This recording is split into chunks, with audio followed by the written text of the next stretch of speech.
hope that Nigeria doesn't have to go to war. It's a nice way to greet the church, huh? I certainly hope we don't have to. But I'm ready for it.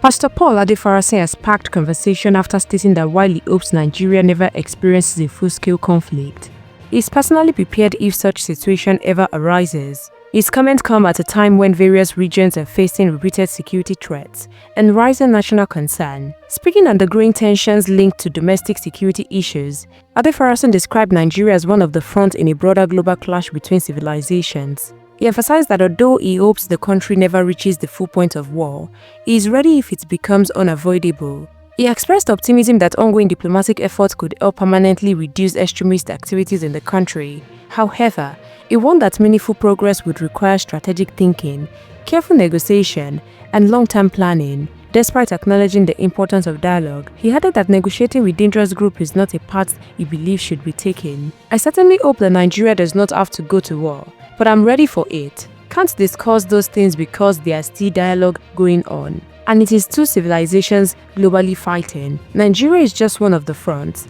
I hope the dialogue works and expunge terrorism from Nigeria perpetually." Hope that Nigeria doesn't have to go to war. It's a nice way to greet the church, huh? I certainly hope we don't have to. But I'm ready for it.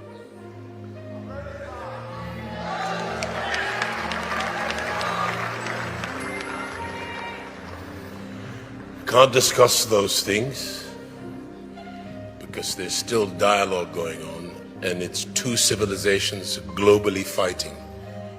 Nigeria is just one of the fronts. That's important to understand. And I hope that the dialogue works to expunge terrorism from Nigeria perpetually. And it's going to take a lot of brain, battle brawn, and some brilliance in negotiation. But I really don't believe that you negotiate with terrorists. I think that you have to strategically be quiet whilst you prosecute your strategy.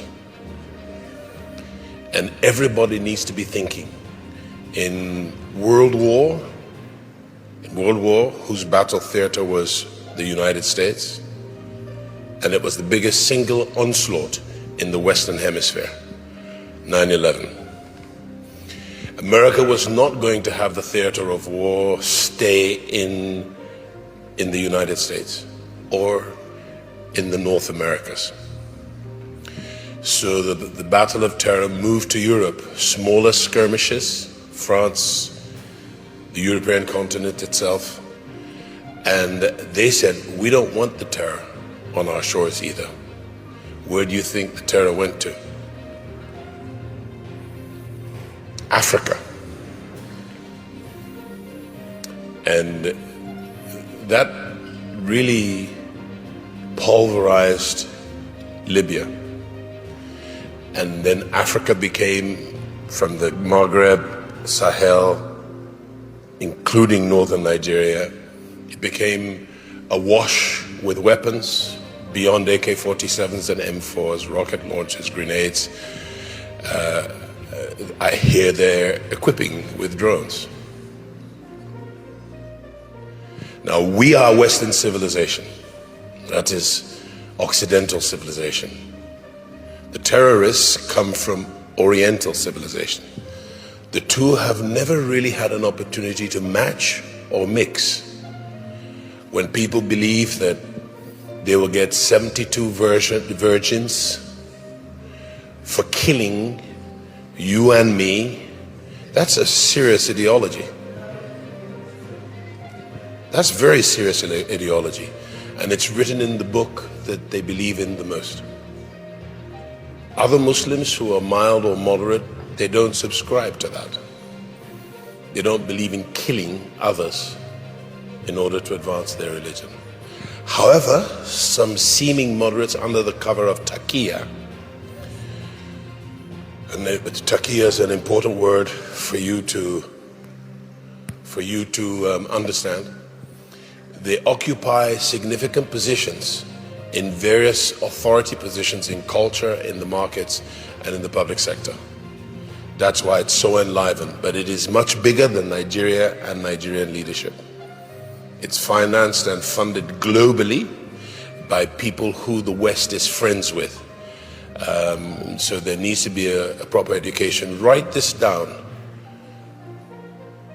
In the future, there will be a war if the intelligentsia of Nigeria, meaning sophisticated strategic minds across the spectrum of nationalities or ethnicities in Nigeria, don't get together to plan, to understand, to plan, and to deal with this thing once and for all time. That's absolutely necessary. And you want to start attuning your mind to that. Some years ago, I gave you a plan A, what a leader at the federal, subnational, or sub-regional, the state, and the ward should look like. There were 10 points. And I said, if that fails to happen, you will need your plan B.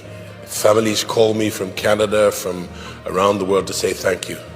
I couldn't afford to give my children an education in today's Nigeria. Nigeria wasn't working for our pay packet, and they're glad for that. And I said, will you come home if we fix it? By the way, I'm still here. Will you come home if we fix it? Of course, we want to come home. As soon as the children are grown, it's time to come home. And don't let them stay there too long. Remind them that their El Dorado is here. There are many non-indigenous Nigerians prosecuting war against us. It's a Hydra head. We understand that. It's blazing trails to create pathways for more non-indigenous to come. Those are all guns for hire, and so they're entrepreneurial. They will do kidnapping, ransom money, and all the rest of that. They do all that. Then they also become thugs, platoons and the likes, companies, sometimes even up to the level of brigades, for those who are extracting precious metal, gemstones, and the likes from the earth. Cattle have been the transportation for gold in Nigeria for over 25 years. Quietly, certain families from that region have been doing that. It has now become quite a popular business, and normally governors in that region grab a hold of it because they have authority. We have a battle to fight. And then there is a prosecution of a battle to exterminate indigenous people from their ancestral land in the Middle Belt and beyond the Middle Belt in parts of northeast Nigeria. And that's important for everybody to know. And they have a plan according to Kloruko Lisawa. Ganiu, what's his title? Ganiu, who's the field marshal of Yoruba armies, Ganiu Adams, he intimated yesterday there are 5 Yoruba states that they're planning to come to next. I don't mean to alarm you. It means your weapons not being natural, you have to engage them. You have to be wise, and you have to agitate with your leaders everywhere you find them. That includes me, so that we take our responsibility. If you fail to plan, you plan to fail. I incidentally went to a secondary school called the Imperial Service College, the Haileybury and Imperial Service College, where they taught you how to plan for empire, expand it, consolidate it. We pray that we will find allies quickly, and that there'll be no false allies in our negotiating teams. So a lot of fifth columnists.